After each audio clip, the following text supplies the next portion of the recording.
March 15th, 1991. Miguel Santos had been Pablo Escobar's shadow for 8 years. The man who took bullets meant for El Patron. That's exactly why he didn't hesitate when the young bartender reached for something behind the bar. Miguel pulled his .45, aimed at the kid's chest, and fired twice. The bartender fell. A small cassette recorder clattered across the floor. Not a weapon, not poison, just a man trying to record a conversation that would have saved lives. What Miguel heard on that tape 23 years later shattered everything he believed about loyalty, about justice, about the night that made him a hero in Escobar's eyes, the night he killed the wrong man, the night that proved sometimes the most dangerous enemy is your own certainty. Before we jump back in, tell us where you're tuning in from, and if this story touches you, make sure you're subscribed because tomorrow I've saved something extra special for you. The whistle cut through the cantina's humid air like a blade through skin. Miguel's weathered hands froze around the glass he'd been polishing for the past 10 minutes, the same methodical motion that had kept his mind quiet for 23 years. But that tune, those 8 haunting notes rising and falling like a child's lullaby, dragged him back to a night when cocaine ruled Medellin, and he'd been the right hand of the most dangerous man alive. Rain drummed against the cantina's tin roof, and the handful of evening regulars hunched over their aguardiente, oblivious to the tremor that had just shattered their bartender's carefully constructed world. Miguel's eyes swept the dimly lit room until they found her, a woman in her late 20s, dark hair slicked with rainwater, sitting alone at the corner table where shadows gathered like old secrets. She was watching him with eyes that belonged to a ghost. The whistle came again, softer this time, almost conversational. The same melody that had drifted from the lips of a nervous young man 23 years ago, moments before Miguel had put 2 bullets in his chest. The bartender, Tomas, Miguel remembered now, the name surfacing like evidence from a shallow grave, had been humming that tune while he worked, completely unaware that death was studying his every movement. Miguel set down the glass with deliberate care, his peripheral vision cataloging exits and weapons, with the instinct of a man who'd survived by never trusting peace. The Glock beneath the bar, the knife taped under the register, the back door that led to the alley where he'd dumped more than one problem over the years. But something about this woman's stillness suggested she hadn't come for blood. Not yet. "We're closing soon," Miguel called out, his voice carrying the rasp of too many cigarettes and too many secrets. A few regulars stirred, draining their drinks with the resigned efficiency of men who knew better than to argue with Miguel Santos. The woman didn't move. She sat perfectly still, one finger tracing the rim of her untouched beer, and when she spoke, her voice carried an accent that belonged to the streets where Miguel had learned to kill. "My father used to whistle that song." The words hit Miguel like a punch to the solar plexus. Around them, the cantina emptied with the quiet urgency of animals sensing a storm. Old Eduardo shuffled out first, followed by the construction workers who'd been arguing about football scores. Within minutes, only Miguel and the woman remained, separated by 30 feet of scarred wooden floor and a chasm of buried guilt. Miguel's hand drifted toward the space beneath the bar where the Glock waited. Lot of people whistle lot of songs. Not this one. She reached into her jacket, slowly, deliberately, the movement of someone who understood the language of violence. Miguel's muscles coiled, but instead of a weapon, she produced a small cassette tape, its plastic case worn smooth by handling. This song was special. He only whistled it when he was nervous. The tape caught the cantina's amber light, and Miguel felt the ground shift beneath him like it had that night in 1991 when everything he'd believed about honor and loyalty had crumbled in his hands. He'd listened to that cassette exactly once, 3 months ago, when cleaning out his old safe had revealed the recorder he'd taken from the crime scene. What he'd heard had nearly driven him to eat his own gun. "You have me confused with someone else, señorita." She smiled then, and it was Tomas's smile, gentle and sad and infinitely knowing. Miguel Santos, 58 years old, former head of security for Pablo Escobar, shot and killed an undercover DEA agent named Tomas Herrera on March 15, 1991, believing he was protecting his employer. She paused, letting each word sink in like poison. That agent was my father. The admission hung between them like smoke from a funeral pyre. Miguel had spent decades learning to read people's intentions in the set of their shoulders, the rhythm of their breathing, the way they held their hands. This woman, Tomas's daughter, radiated controlled fury, but underneath it lay something more dangerous: purpose. "What do you want?" Miguel's voice came out steady despite the earthquake in his chest. "I want you to listen to what my father was really recording that night. I want you to understand that when you killed him, you didn't save Pablo Escobar's life." She stood slowly, the cassette tape catching the light like a talisman. "You ended the only chance anyone had of stopping the Cali cartel from murdering him first." Outside, the rain intensified, turning the streets into rivers that would wash away anything not anchored to bedrock. Miguel felt himself drowning in the implications of her words, in the possibility that his greatest act of loyalty had been his most catastrophic betrayal. The woman moved toward the door, then paused. "Tomorrow night, same time. If you want to know the truth about who really wanted Pablo Escobar dead, you'll listen to what my father died trying to tell him." Hey, crime thriller fans, welcome to Miguel's world, where nothing is what it seems. Drop a comment and let me know where you're following from. This story gets darker tomorrow, and trust me, you won't want to miss what's on that tape. The door closed behind her with the finality of a coffin lid, leaving Miguel alone with the weight of 23 years crashing down around him like the walls of a house built on lies. His legs betrayed him first, buckling until he found himself gripping the bar's edge, knuckles white against the scarred wood that had absorbed decades of spilled drinks and whispered confessions. Tomas had a daughter. The thought circled his mind like a vulture.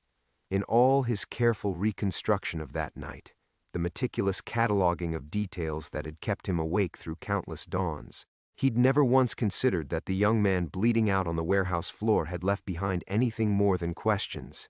Children changed the mathematics of guilt. They transformed abstract remorse into flesh and blood, into accusing eyes that carried their father's gentle smile.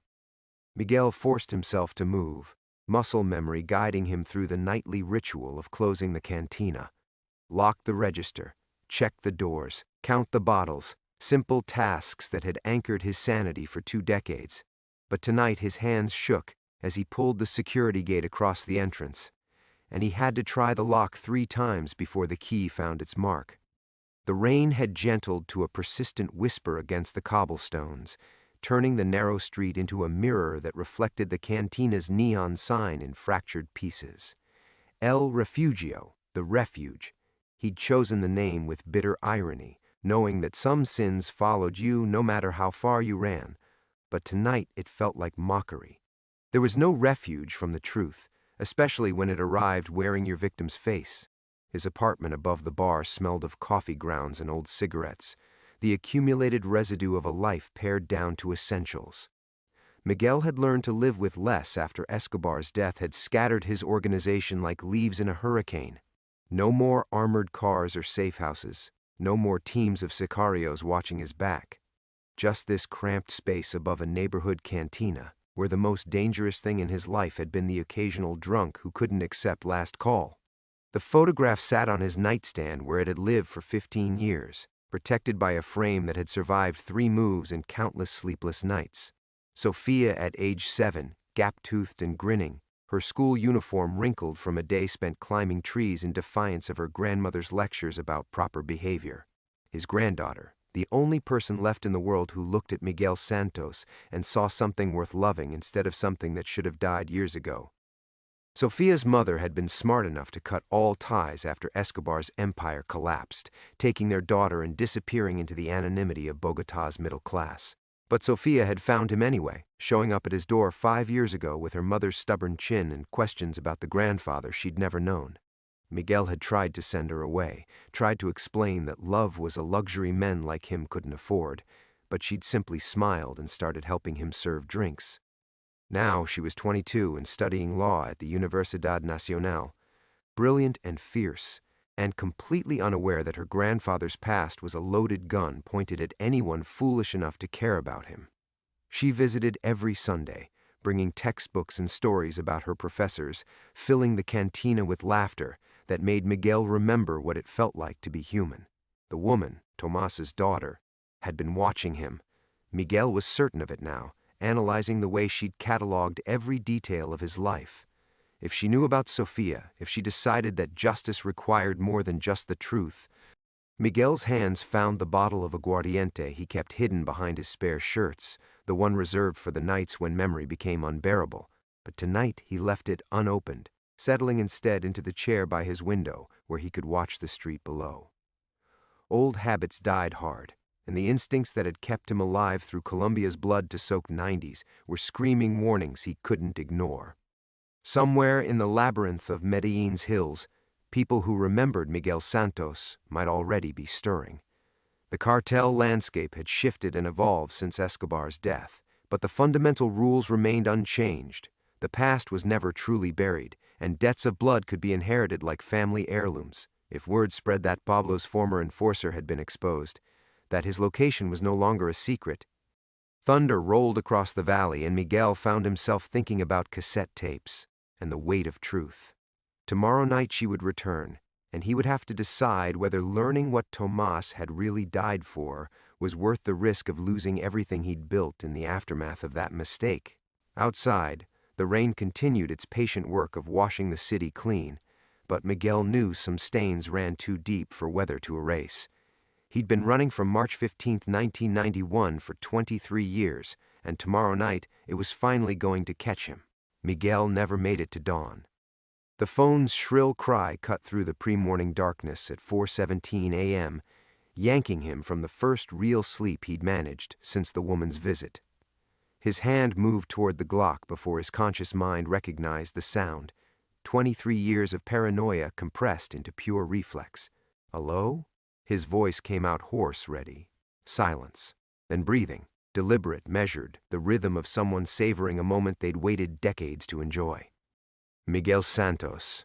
The voice was gravelly, aged by cigarettes and violence, but unmistakable. A voice from the dead years when Medellin ran red with cartel blood. You thought you could disappear. Miguel's blood turned to ice water. He knew that voice. Joaquin Herrera, El Carnicero, they'd called him, the butcher, Pablo's former rival who'd supposedly died in a DEA raid in 1993. Miguel had even attended the funeral, watched them lower an empty coffin into consecrated ground while whispers circulated about bodies too destroyed by fire to identify. Joaquin. Miguel's finger found the Glock's safety, muscle memory taking over. You're supposed to be dead. A laugh like grinding glass. Dead men make the best ghosts, Miguel. 23 years I've been watching you serve drinks to workers and widows, playing at being human, waiting for the right moment to collect what you owe me. The pieces clicked together with sickening clarity. The woman's appearance hadn't been coincidence. Someone had been watching, waiting, orchestrating. She works for you. Tomas's daughter. Daughter? Joaquin's amusement carried the promise of violence. Oh, Miguel, still so trusting, still believing in family bonds and blood ties. That woman is no more Tomas Herrera's daughter than you are Mother Teresa. The words hit Miguel like physical blows. Everything about last night, the whistle, the cassette tape, the careful revelation of his identity, had been theater. Joaquin's theater. What do you want? Justice, old friend. You killed someone very precious to me that night in 1991. Not Tomas. I couldn't care less about one more dead DEA agent. You killed my nephew. Miguel's hand tightened on the phone. Your nephew? Carlos Medina, 24 years old. The real assassin I sent to poison Pablo.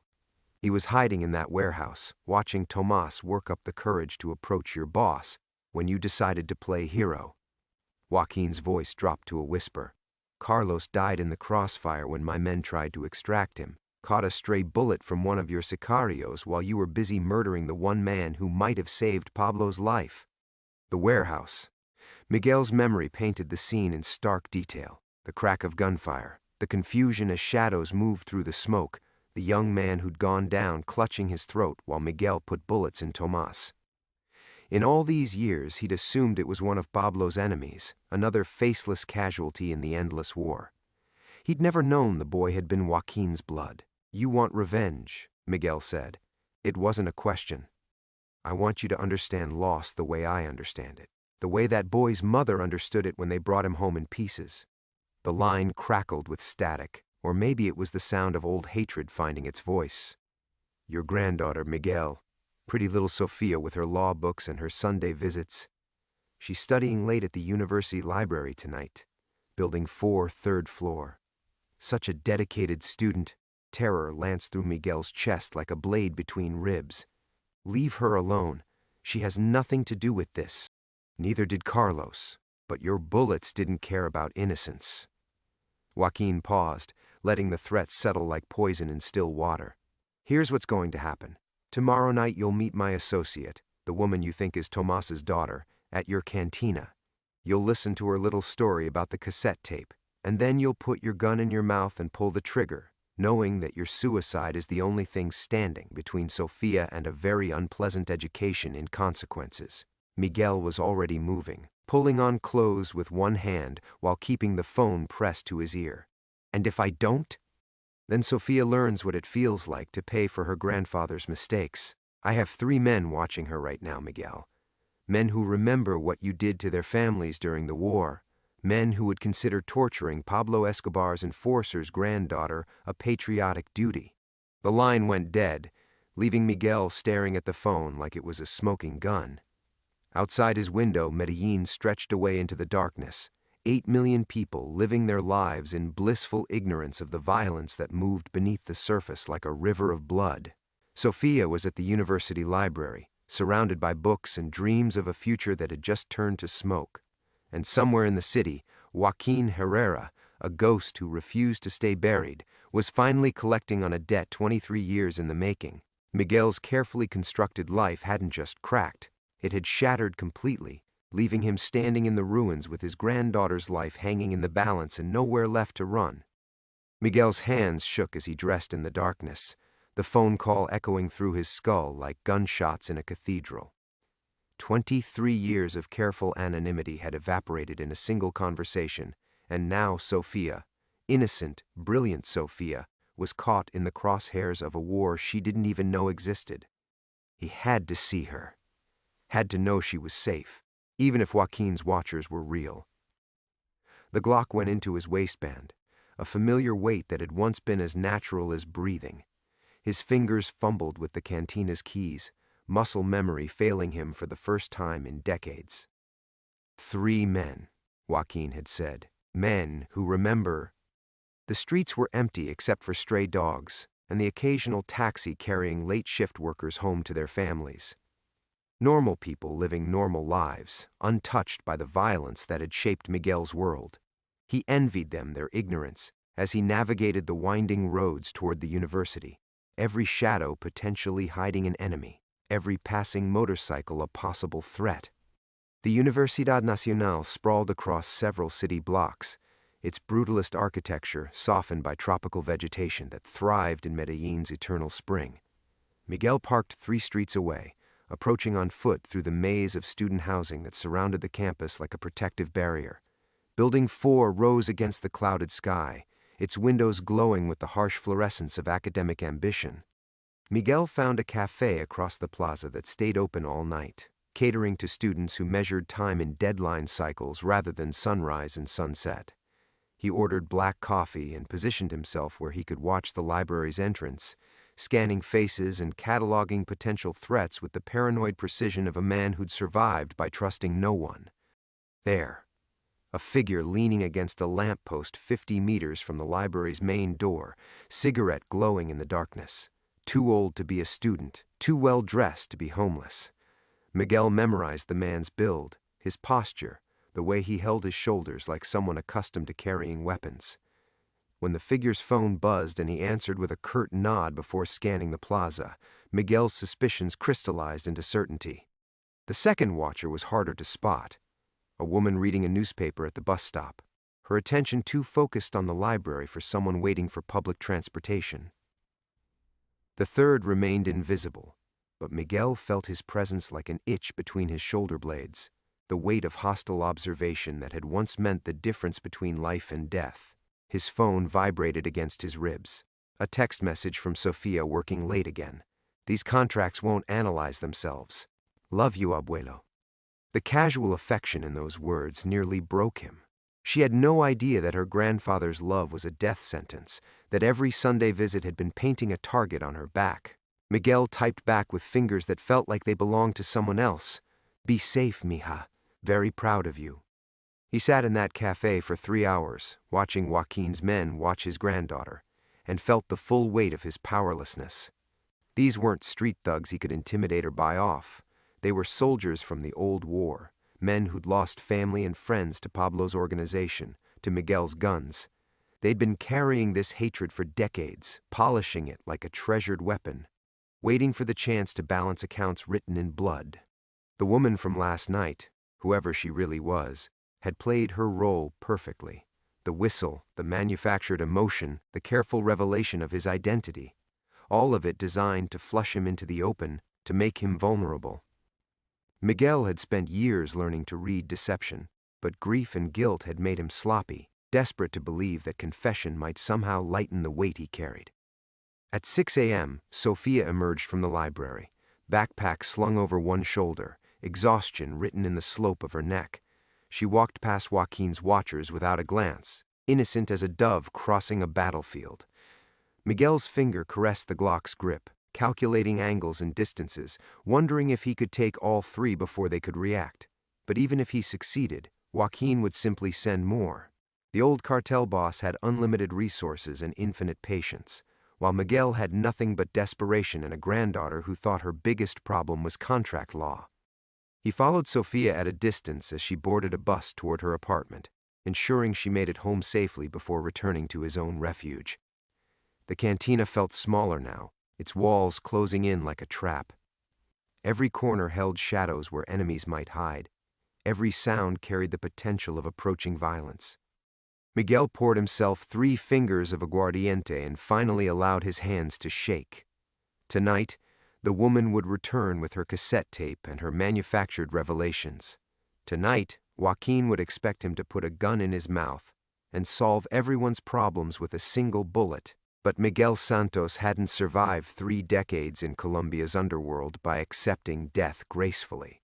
If Joaquin wanted blood, he'd have to take it the hard way.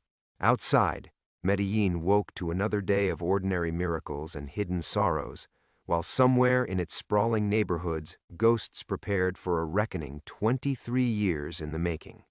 The aguardiente burned like liquid regret, but it couldn't wash away the taste of Joaquin's laughter still echoing in Miguel's ears. He set the empty glass on his kitchen table and stared at the photograph of Sophia, her 7-year-old smile now feeling like an accusation. Every choice he'd made since Escobar's death, the quiet cantina, the careful anonymity, the Sunday visits that had become the only light in his darkness, had been building toward this moment when the past would demand payment in the currency he valued most. The morning stretched ahead like an execution countdown. 12 hours until the woman returned with her lies wrapped in cassette tape confessions. 12 hours to find a way out of a trap that had been 23 years in the making. Miguel's phone buzzed. Another text from Sophia grabbing breakfast before my 8 a.m. class. The constitutional law professor is actually making this stuff interesting. Who knew? He stared at the words until they blurred, remembering the night she'd first told him about law school. She'd been 19. Working part-time at a legal aid clinic in the poorest barrios of Medellin, helping families navigate the bureaucratic maze of seeking justice for disappeared relatives. "I want to help people find the truth, abuelo," she'd said, her eyes bright with purpose. "Everyone deserves to know what happened to the people they love." The irony tasted worse than the aguardiente. His granddaughter spent her days fighting for truth, while Miguel's entire life was built on the lie of March 15, 1991. She helped families find their dead while he carried the secret of someone else's murdered son, buried beneath years of careful silence and willful ignorance. Carlos Medina, 24 years old. The name had been lodged in Miguel's throat since Joaquin spoke it, a splinter of knowledge that made every breath feel like swallowing glass. In all these years, he'd never learned the young man's name, never wondered if someone mourned him, never considered that his stray bullet might have created the same kind of hole in another family that losing Sophia would tear in his own heart. Miguel walked to his bedroom closet and pulled aside the false panel he'd installed 15 years ago. Behind it, wrapped in oiled cloth, lay the remnants of his old life, fake passports with faces he barely recognized, bank account numbers for money hidden in 3 countries, and a black ledger that contained names and addresses of people who owed Miguel Santos favors. Debts accumulated during the blood-soaked 90s, when information and protection were the most valuable currencies in Colombia. He'd sworn never to open this ledger again, never to drag innocent people back into the gravitational pull of his violence. But as he ran his finger down the list of names, Miguel felt the familiar cold calculation that had once made him Escobar's most trusted enforcer. Joaquin had made one crucial mistake. He'd given Miguel 12 hours to remember who he used to be. Eduardo Vasquez, former military intelligence, now running security for foreign oil companies. Carmen Delgado, retired DAS agent who'd helped Miguel disappear after Pablo's death. Father Martinez, the priest who'd provided sanctuary in safe houses and asked no questions about the blood under Miguel's fingernails. Each name represented a thread in the web Miguel had once woven across Medellin's underworld, connections forged in shared danger and mutual survival. People who understood that in Colombia, today's enemy might be tomorrow's ally, and that old debts could be the difference between life and death. But calling in these favors would mean admitting that Miguel Santos still existed, that the quiet bartender who served aguardiente to construction workers was a facade covering something much more dangerous. It would mean dragging good people back into a war they'd already survived, asking them to risk everything for a man whose most defining act had been murdering an innocent DEA agent. Miguel's hands trembled as he closed the ledger. Outside, Medellin hummed with its usual rhythm.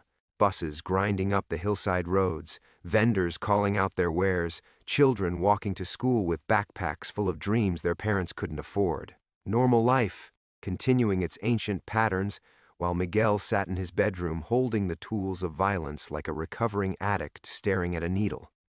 The photograph of Sofia watched him from the nightstand, her gap-toothed grin a reminder of what innocence looked like before the world ground it down into sharp-edged fragments. She was probably sitting in constitutional law class right now, taking careful notes about justice and due process, believing that truth was something worth pursuing no matter the cost. Miguel stood and walked to his window, looking down at the street where he'd spent 23 years pretending to be someone else.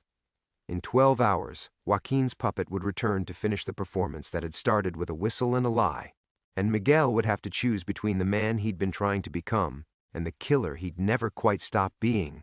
The morning sun climbed higher over Medellin's red-tiled roofs, illuminating a city built on the graves of its own violence, while somewhere in its sprawling neighborhoods, the dead prepared to collect their due. The ledger felt heavier in Miguel's hands as he opened it again, the weight of old secrets pressing against his chest like a physical force. But as his eyes traced the familiar names, something nagged at him, a detail that had been bothering him since Joaquin's call, like a splinter working its way deeper under the skin. Carlos Medina. 24 years old. Miguel closed his eyes and forced himself back to that warehouse, back to the chaos and gunfire and the smell of cordite mixing with Pablo's expensive cologne. He could see Tomas clearly, the young bartender's hands shaking as he approached with the bottle of Pablo's favorite whiskey, could see his own finger tightening on the trigger, the muzzle flash, the way Tomas had crumpled like discarded paper. But the other young man, Carlos, where exactly had he been? Miguel's memory reconstructed the scene frame by frame. The warehouse had been cleared except for Pablo's inner circle and the bartender.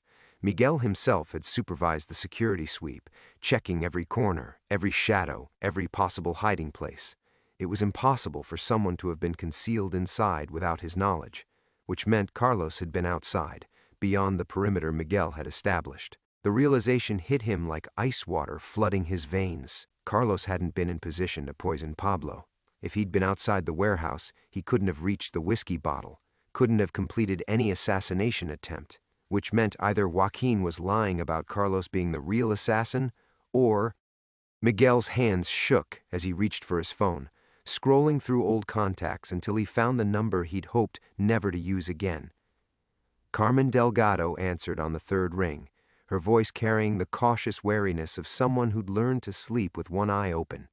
"I told myself I'd never hear from you again," she said without preamble. I need information, Carmen. About March 15th, 1991. A long pause. That's a dangerous night to remember, Miguel. Some files are better left buried.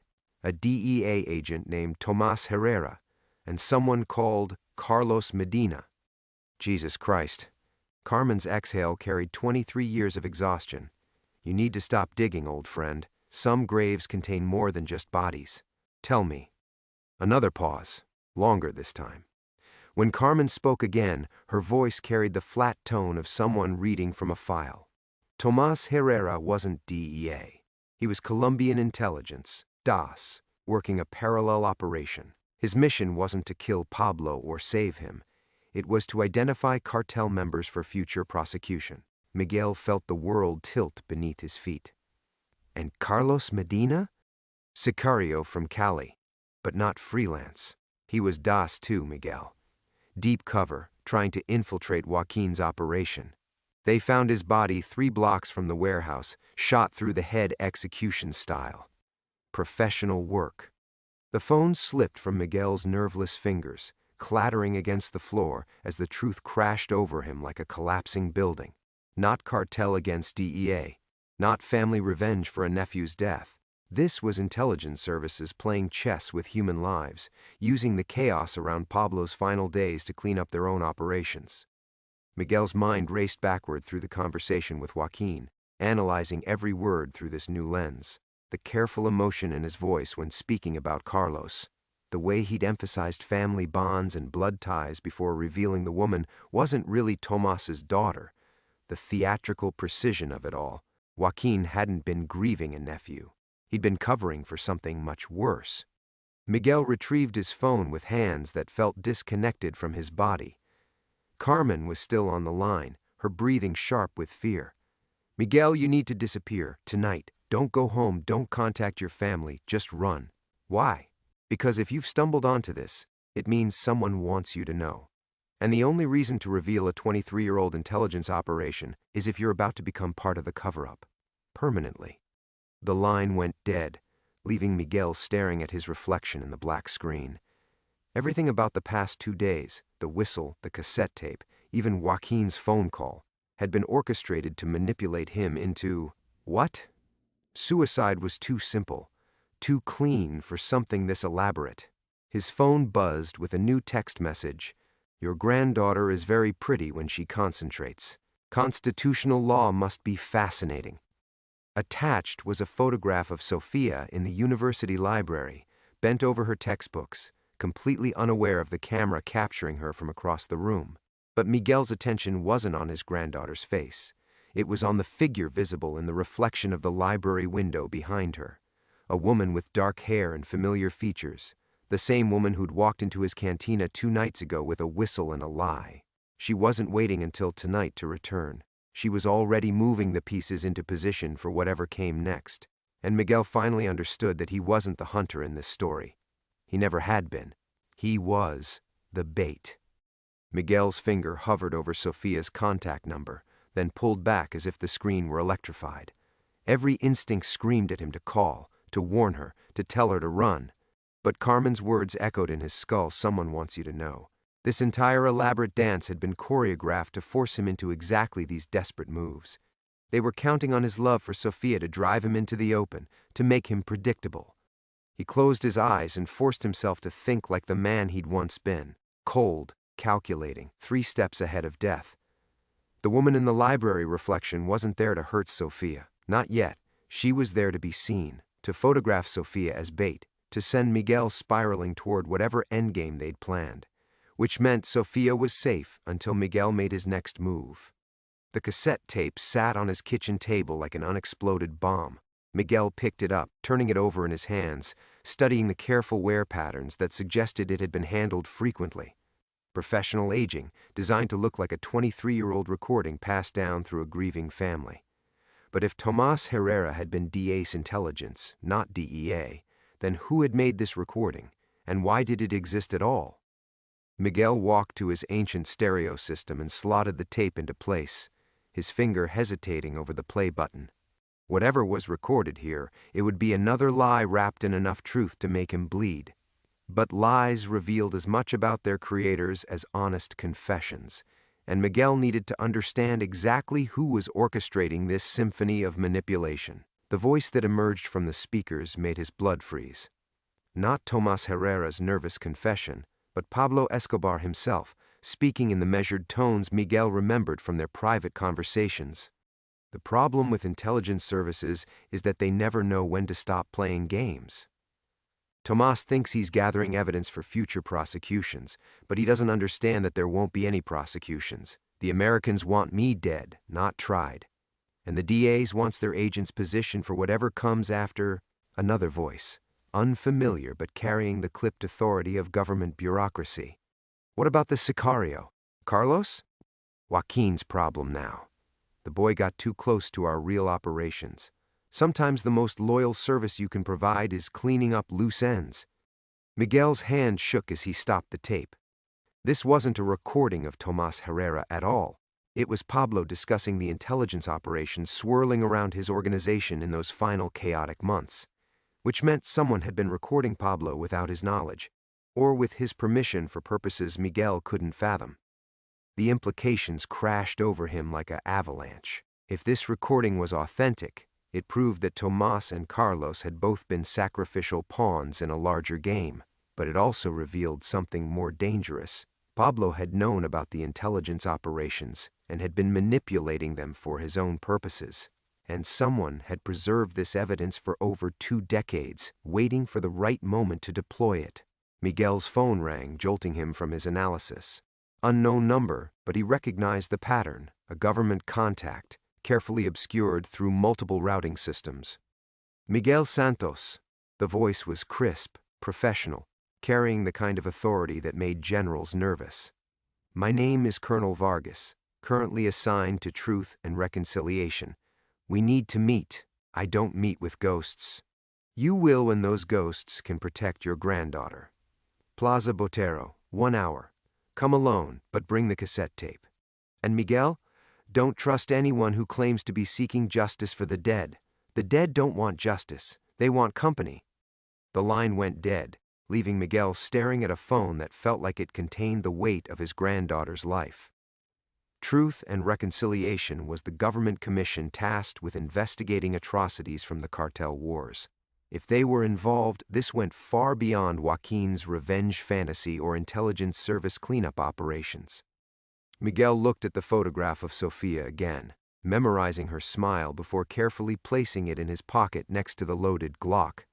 Whatever was happening at Plaza Botero, he would face it carrying the 2 things that defined him: his capacity for violence and his love for the only innocent thing left in his world. The cassette tape went into his other pocket, its weight insignificant compared to the secrets it contained.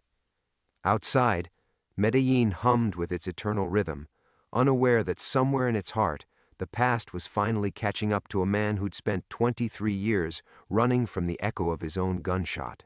Time was running out for Miguel Santos to discover whether redemption was possible for someone whose greatest act of loyalty had been his most devastating betrayal. The dead were calling in their debts, and payment was due. Plaza Botero sprawled before Miguel like an open wound in the heart of Medellin, Fernando Botero's bronze sculptures standing as silent witnesses to decades of violence and renewal. The rain had stopped, leaving the cobblestones slick and reflecting the overcast sky like dark mirrors. Miguel positioned himself near the sculpture of a reclining woman, her bronze curves polished smooth by countless hands, seeking comfort from metal that could offer none. He wasn't alone. Colonel Vargas emerged from behind the oversized horse sculpture, a lean man in his 60s, whose civilian clothes couldn't disguise the military precision in his movements. But Miguel's attention was drawn to the woman walking beside him, the same woman who'd entered his cantina with a whistle and a lie, who'd been photographed in Sofia's library reflection hours earlier. Maria Santos, Vargas said by way of introduction. Though you knew her as Elena Herrera. Miguel's hand drifted toward his Glock, but stopped when he saw the 3rd figure approaching from across the plaza. Joaquin moved with the careful gait of a man whose knees had absorbed too many years of violence, his face carrying none of the theatrical grief from their phone conversation. In daylight, away from shadows and whispered threats, he looked like what he truly was, A tired old killer following orders. The cassette tape, Vargas said, extending his hand. Miguel pulled it from his pocket but didn't release it. First, tell me why. Why the elaborate performance? Why not just put a bullet in my head 23 years ago? Maria, Elena, whoever she was, stepped forward. Her resemblance to the young bartender Miguel had killed was unmistakable now, but it carried the weight of shared genetics rather than family grief. Because we needed you functional, not dead. We needed Miguel Santos to disappear completely, to become someone who could never testify about what he'd witnessed. Pablo's final months, Vargas added. The intelligence operations, the recordings he made of his conversations with government officials. You were present for meetings that could topple administrations, Miguel. Your silence was worth more than your death. The truth crystallized with brutal clarity. Miguel hadn't spent 23 years hiding from cartel revenge or government prosecution. He'd been preserved, kept alive but neutered, his guilt over killing an innocent man ensuring his complete withdrawal from anything that might trigger dangerous memories. They'd turned his conscience into a prison. And now? Miguel asked. Now the political landscape has shifted, Vargas replied. Some secrets are more dangerous preserved than revealed. The Truth and Reconciliation Commission needs a witness who can authenticate certain recordings, confirm certain meetings, someone whose testimony carries the weight of personal confession. Joaquin spoke for the first time, his voice carrying genuine exhaustion. Carlos was my nephew, really was. But not a sicario, just a kid who got recruited by DAs and didn't understand the game he was playing. I've been waiting 23 years for permission to grieve him properly. Miguel looked between the three faces surrounding him, each representing a different layer of the deception that had shaped his adult life. Government officials who'd orchestrated his psychological imprisonment, intelligence operatives who'd used his guilt as a control mechanism, and fellow killers who'd been denied even the simple dignity of mourning their dead. What about Sofia? Miguel asked. Your granddaughter is safe, Maria said. She always was. We've been protecting her precisely because we knew this day would eventually come. Her safety was guaranteed as long as your testimony remained available when needed. Miguel pulled out his phone and speed-dialed Sofia's number. She answered on the second ring, her voice bright with the casual warmth of someone whose world hadn't collapsed around her. Abuelo, perfect timing. I'm just leaving the library. Want to grab lunch? Where exactly are you, Mia?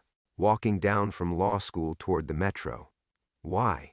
You sound strange. Miguel closed his eyes, tracking the geography in his mind. The university, the library, the metro station, all visible from Plaza Botero if you knew exactly where to look. He scanned the surrounding buildings and found what he expected, the glint of a telescopic lens in a third-floor window, trained not on him but on the path Sofia would take to reach the metro.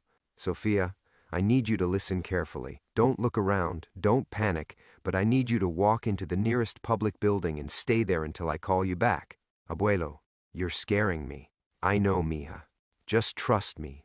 Find somewhere safe and wait. He ended the call and looked at Vargas with the cold focus that had once made him Escobar's most feared enforcer.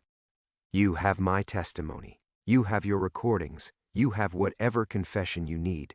But if any harm comes to my granddaughter, any harm at all, I will remind you exactly why Pablo trusted me to solve his most permanent problems. Miguel held out the cassette tape, watching 23 years of careful manipulation conclude with a simple exchange of plastic and magnetic wire. The dead had finally collected their debt, but the price of redemption was discovering that his greatest betrayal hadn't been killing an innocent man.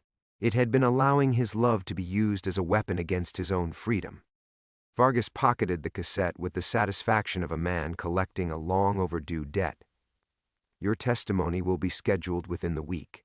Constitutional hearings, closed session. Your granddaughter can continue her law studies without interference. Miguel watched the three figures disperse across Plaza Botero like smoke dissipating after a gunshot. Maria disappeared behind the bronze horse sculpture. Joaquin limped toward the metro station, his shoulders carrying 23 years of enforced silence. Vargas melted into the crowd of tourists photographing Botero's oversized figures, becoming just another bureaucrat in a city built on buried secrets. The rain began again. soft droplets that felt like absolution against Miguel's face. He called Sofia back, his voice steady now with the exhaustion that follows the end of running.